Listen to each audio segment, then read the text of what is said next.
Olá, bom dia.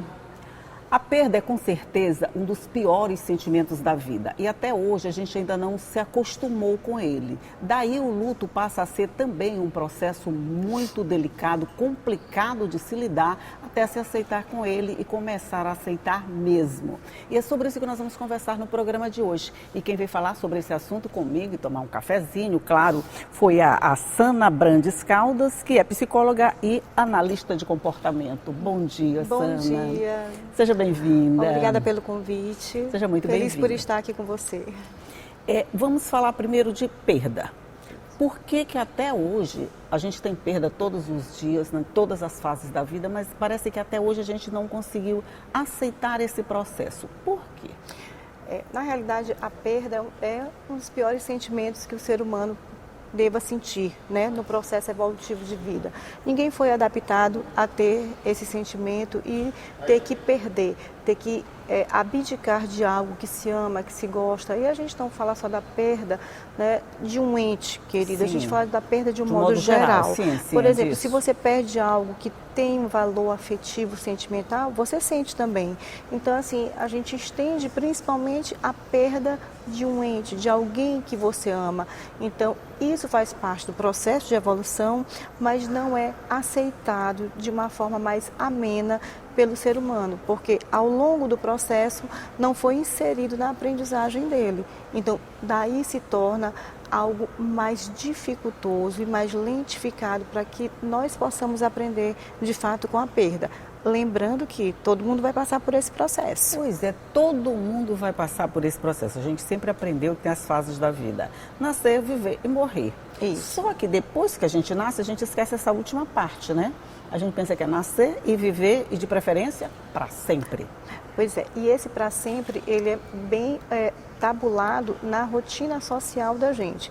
A gente tem que estudar, a gente tem que se formar, a gente tem que trabalhar, a gente tem que constituir família, a gente tem que ter filhos, se possível, mas no processo de falar assim, olha, um dia a gente vai ter um fim, a gente vai ter um ponto final. Esse é o mais difícil, porque você fez uma construção ao longo da sua vida, né? Você levou um tempo para gerenciar tudo aquilo que foi imposto pelo teu aprendizado familiar, que a família é nosso núcleo inicial, aí depois você passa para aprendizados na escola, faculdades, entre outros. E você aprende realmente que você precisa ter essas conquistas. E a perda, o final, não é uma conquista, é uma despedida. E a despedida sempre dói, né? Despedida é sempre uma despedida, né? Pois é, a gente aprende isso, a gente nasce, começa a gerenciar essa vida da melhor forma que a gente pode, cada um faz o que pode, mas não se pensa nessa finitude. A gente vai só nessa, vamos dizer, todo o tempo neste caminho plano, mas a partir do momento que a gente nasce, esse calendário já conta, esse relógio, vamos dizer assim, ele já vai rodando ao contrário, né? Sim.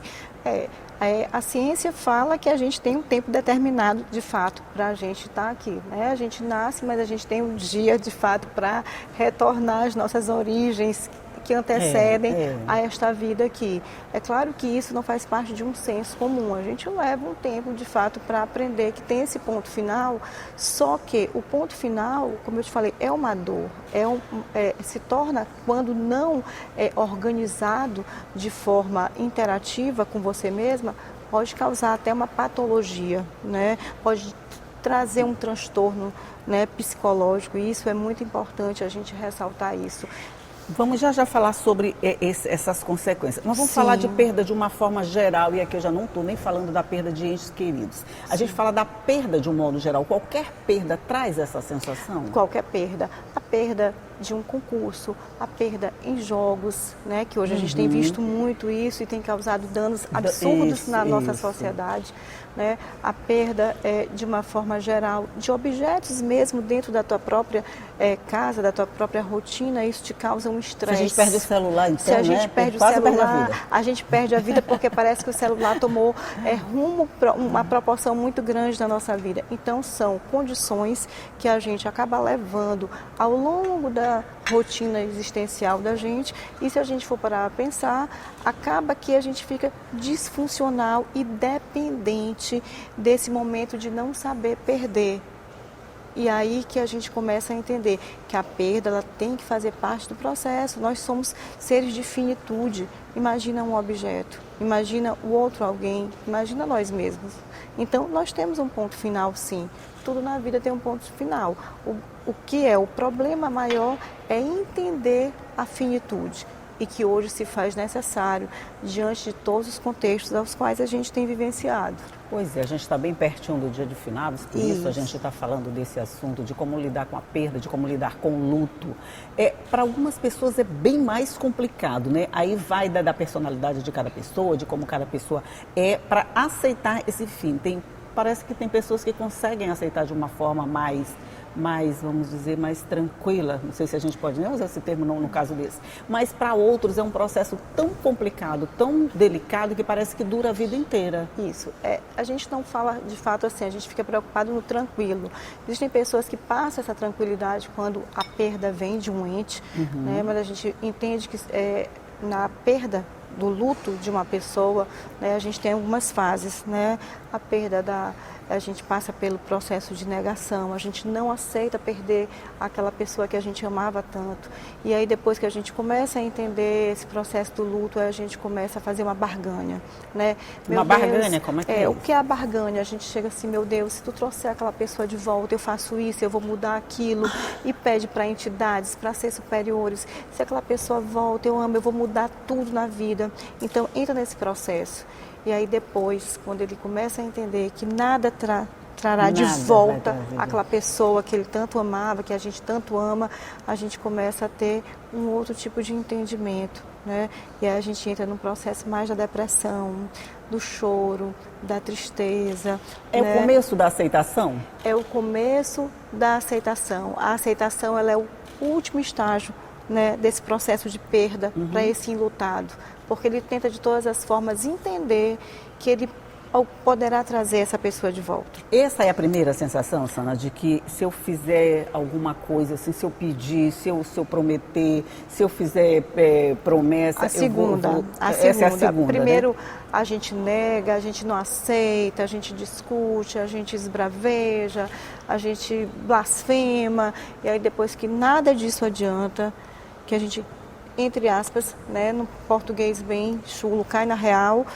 Aí a gente vai começar a barganhar, né? Entender que eu quero trazer aquela pessoa de volta. E nada traz, né? Então, o primeiro é a negação pura e absoluta. Pura e absoluta. Depois, a barganha. Isso. Essa barganha leva um tempo até você entender que nada vai trazer aquela pessoa de volta? Leva um tempo. E aí, nesse tempo, se você não tiver, e que é importante eu estar ressaltando aqui, se você não tiver uma rede de apoio, se você não tiver a rede de apoio como um todo, família, pessoas próximas, amigos, um profissional que possa te auxiliar, você realmente começa com o processo do adoecimento, que a gente vai falar daqui um pouquinho, né? Pois é, esse adoecimento, a gente pensa assim, por exemplo, você vê pessoas que perdem alguém, mas que você olha para elas e pensa, a pessoa está tão bem.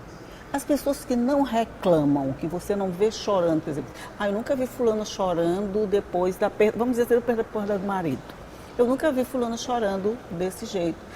Parece que ela se conformou muito rápido. Essas pessoas, elas têm a capacidade de absorver aquilo mais rápido ou elas têm mais a capacidade de esconder os sentimentos? A gente não avalia essa capacidade de não chorar, de ser mais restringida por absorver melhor. Muito pelo contrário, a gente entende que é uma pessoa que é mais reprimida, que isola mais os seus sentimentos, que se isola naquele cotidiano. Eu acho que é uma pessoa que tende a manter um sofrimento bem maior do que alguém que verbaliza, que chora, que compartilha aquela dor. Então, a gente preconiza que essas pessoas realmente elas falem mais, né? Porque essas que aparentam não ter esse nível de sofrimento, creio eu, através da minha experiência, que elas sofrem muito mais quando elas chegam no processo para a gente de terapia, elas chegam num sofrimento absurdo, porque elas não contam, elas não compartilham. E hoje a gente trabalha muito em compartilhar o sentimento, fale mais, né? Até para a gente evitar problemas. De botar para fora já gera uma espécie de, vamos dizer, de alívio. De conforto. De conforto, né? Vamos falar sobre esse conforto no próximo bloco. Eu vou fazer um rápido intervalozinho aqui. A gente vai só tomar um café e uma água, mas a gente volta já já. É 1 minuto e eu estou de volta.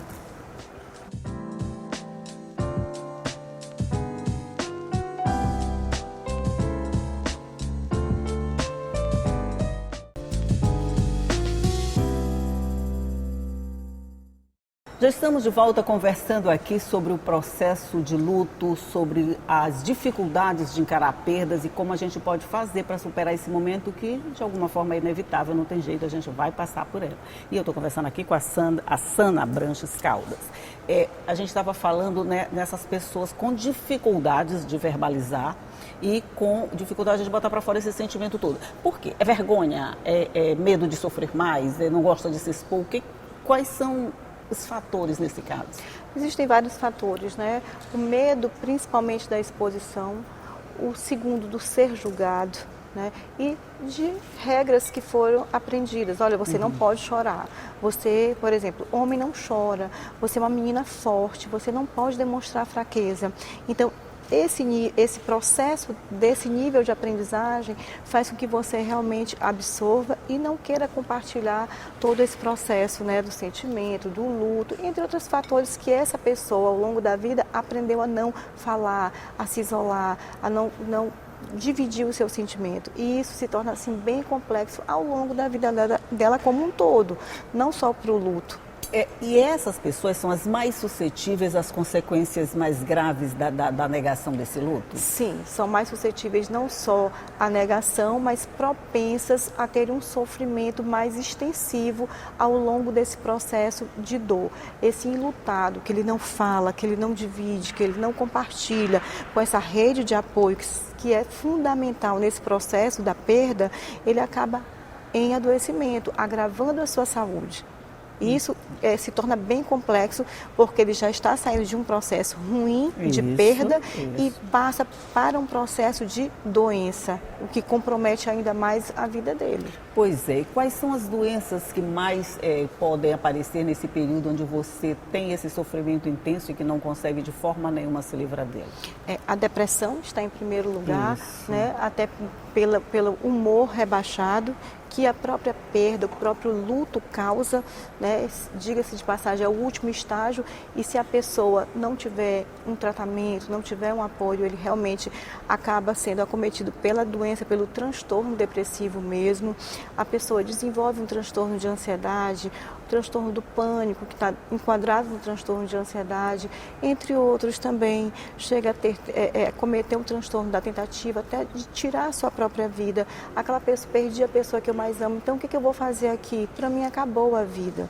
Então, é uma cascata de sentimentos e de transtornos de doenças que, se não tratados, levam realmente a graus seríssimos de comprometimento à vida de quem está ficando. A tristeza, nesse caso, ela pode levar à morte, o desinteresse completo pela vida, pela perda de outra pessoa?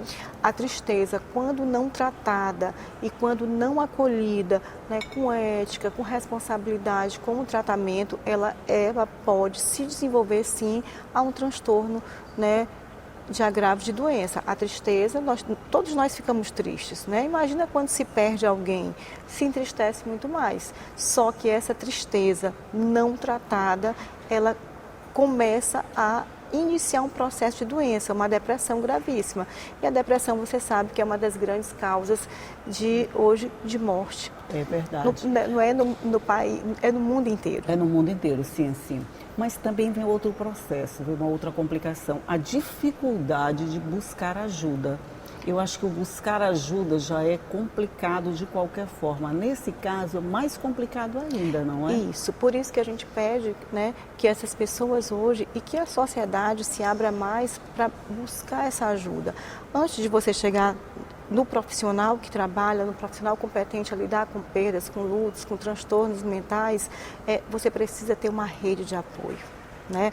O que seria essa rede de apoio? Pessoas próximas, pessoas de confiança, a família, né? Pessoas que você gosta, amigos do trabalho. Às vezes a gente olha um colega aqui que está meio triste, não, mas deve ser estresse do dia a dia. Olhe mais para o lado, né? Pergunte mais como o outro está. Eu acho isso de extrema importância na nossa rotina. Às vezes uma simples pergunta pode abrir o processo e salva a vida de muita gente. Salvar a vida de alguém, né? Isso mesmo. Quando a gente está agora pertinho dos finados, como eu falei, e a gente vê os cemitérios muito lotados. Certo. Mas essa, vamos dizer, é uma data já muito simbólica. Mas ao longo do ano, você vê aquelas pessoas que elas vão ao cemitério toda semana, elas, mesmo que o parente tenha morrido há 10, 20, 30 anos, você vê aquelas pessoas que elas continuam cultuando aquele local onde a pessoa foi enterrada de uma forma meio obsessiva. Isso significa o quê? Que esse período todo não deu para fazer a aceitação?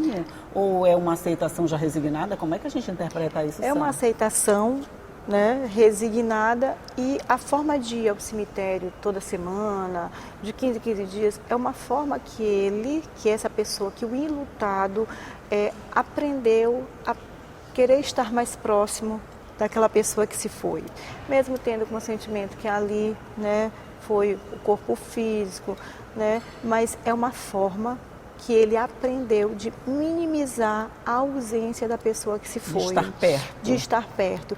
Isso é só o tempo e um processo de auxílio, de ajuda, que pode favorecer com que ele aprenda a ir se despreendendo desse comportamento que acaba sendo adoecedor, de fato. De fato, né? né? Porque realmente a gente faz uma visita, tudo que é em excesso se torna, né, prejudicial à sua saúde, à sua rotina de vida. Então, assim, a gente começa a fazer um trabalho de que ele também vá se despreendendo desse comportamento que não é adequado, que não facilita um processo saudável de vida. É verdade, né? Porque às vezes você vai no cemitério, por exemplo, eu não estou falando agora desse período, falo ao longo do ano Sim. mesmo. Sei que aquelas pessoas que levam a cadeira e passam, por exemplo, a manhã de domingo sempre sentado ali, como se na companhia da pessoa. Isso. De alguém que não está lá. A gente sabe perfeitamente que a pessoa não está lá. E a pessoa, eu imagino, a pessoa que está fazendo isso também sabe que a pessoa não está lá. Mas essa sensação, isso não dificulta ainda mais. E, por exemplo, isso é um comportamento que pode se arrastar pelo resto da vida. Pode. O marido que perde a mulher que perde o marido, ou um filho que dizem que é uma perda muito pior ainda, não sei, não quero nem saber. Ninguém quer Não saber, quero saber, né? não sei, não quero saber. Não quero saber. Mas, quer dizer, é uma perda mais complicada. Então, você passar o domingo, então tirar sempre um dia da semana para ficar perto dali, não é a negação, assim, eterna do fato? É a negação eterna, mas já se passou da negação e começou a entrar um processo de agravo, de transtorno de psicológico, né? Da ausência de entendimento correto. A pessoa começa realmente a desenvolver esse comportamento inadequado, porque ele tem a consciência de que lá não existe, que aquela pessoa que ele amava tanto não está mais lá, mas é a forma onde ele começou a aprender a amenizar aquela saudade, a querer ter a presença de qualquer forma. É aquela que cultiva aquelas plantinhas lá, que vai regar aquela plantinha.